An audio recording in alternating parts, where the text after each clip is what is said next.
Senhor esteja convosco. Ele está no meio de nós. Proclamação do Evangelho de Jesus Cristo segundo São Mateus. Glória a vós, Senhor.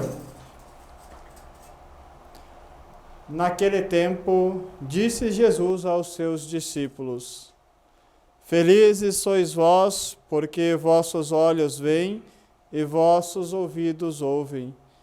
Em verdade vos digo, muitos profetas e justos desejaram ver o que vedes e não viram, desejaram ouvir o que ouvis e não ouviram. Palavra da salvação. Glória a vós, Senhor. Muito bem, caros irmãos, hoje nós celebramos a memória, a festa de São Joaquim e Santa Ana, os pais da Virgem Maria. Mas antes de refletirmos um pouco sobre os pais da Virgem Maria, os avós de Jesus, é importante ficarmos atentos à liturgia da palavra, o que ela tem a nos ensinar no dia de hoje. Nós vemos que no Evangelho, Jesus alerta para o perigo de não estarmos atentos aos sinais de Deus, às maravilhas que Deus faz em nossa vida. Certamente Jesus estava falando para os seus discípulos ou as pessoas que estavam ouvindo naquele momento, que infelizmente muitos não reconheceram a presença real de Jesus Cristo.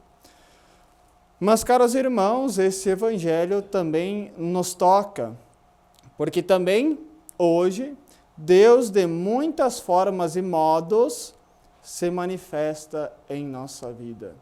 Não foi somente a revelação lá em Jesus Cristo. Claro, lá foi a plenitude da revelação.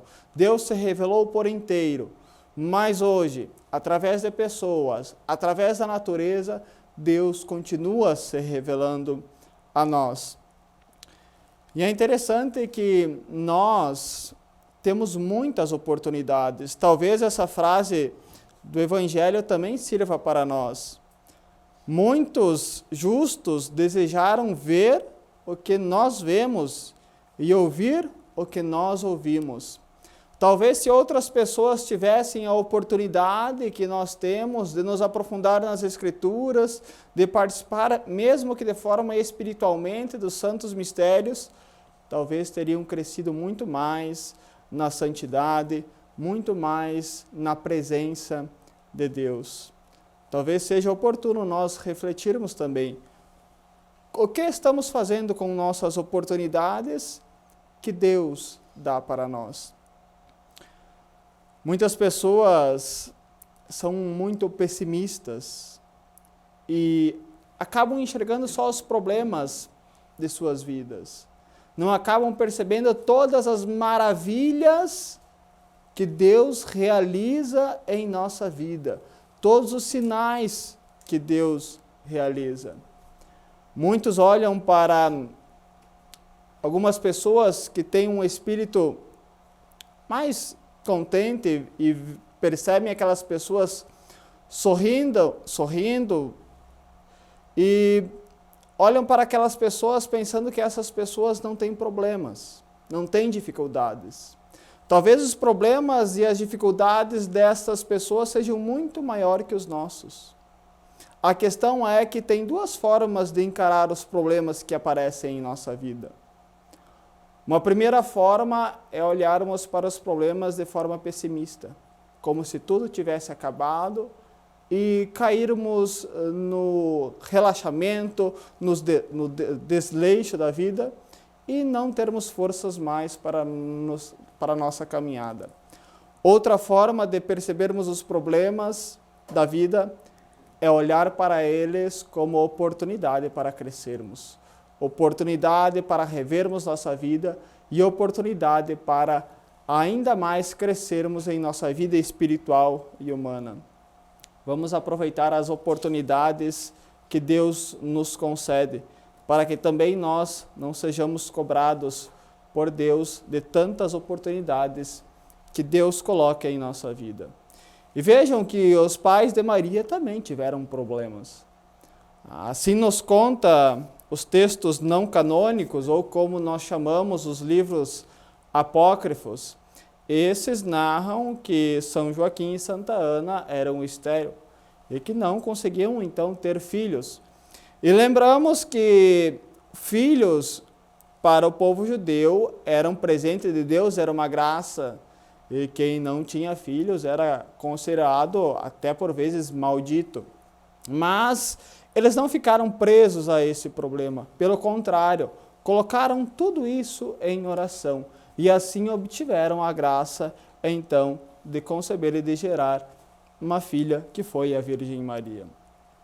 Falando sobre os avós, caros irmãos, temos que ter muito cuidado porque hoje em nosso meio há muito forte uma lógica do descartável. Uma lógica onde eu uso até que me serve, eu uso até que tem utilidade e depois jogo fora e depois descarto. Muitas vezes essa lógica que é pagã, que é do mundo, adentra em nossa vida e nós tratamos não só os objetos assim, mas as pessoas assim. E quem mais sofre com isso são as pessoas idosas, os nossos avós, pois tratamos eles como descartáveis. E assim, quando eles não têm nenhuma utilidade para nós o abandonamos, nós o jogamos fora.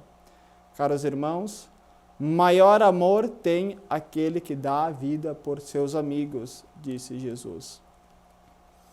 Caros avós, lembrem sempre que não há uma idade para se aposentar no anúncio do Evangelho. O Evangelho, o anúncio é constante. Nunca podemos parar de anunciar o Evangelho. No final do seu pontificado, o Papa Bento afirma: a oração dos idosos pode proteger o mundo, ajudando, talvez, de modo mais incisivo do que a fadiga de muitos. Sabem por quê? Porque a oração chega aonde muitas vezes nós não conseguimos chegar com nossas obras. Ainda recordo uma afirmação do Papa Francisco, onde ele diz: o povo que não respeita os avós ou as pessoas idosas é um povo sem memória e, consequentemente, sem futuro. Um povo que não respeita seus avós é um povo sem memória e, consequentemente, sem futuro. Por fim, caros irmãos e caros avós que estão sintonizados na TV Imaculada e em suas redes de comunicação, não cessem de anunciar o amor de Deus. A humanidade, por vezes, já não conhece mais o amor de Deus. A humanidade está carente do amor que vem de Deus. O maior presente, caros avós, que vocês podem dar para seus filhos, para seus netos, é o presente da esperança da vida. É o presente do amor de Deus. Esse é o único tesouro que o mundo não vai conseguir tirar de seus filhos e de seus netos. Que, a exemplo de São Joaquim e Santa Ana, possamos sempre anunciar o amor a Deus e o amor também à Virgem Maria.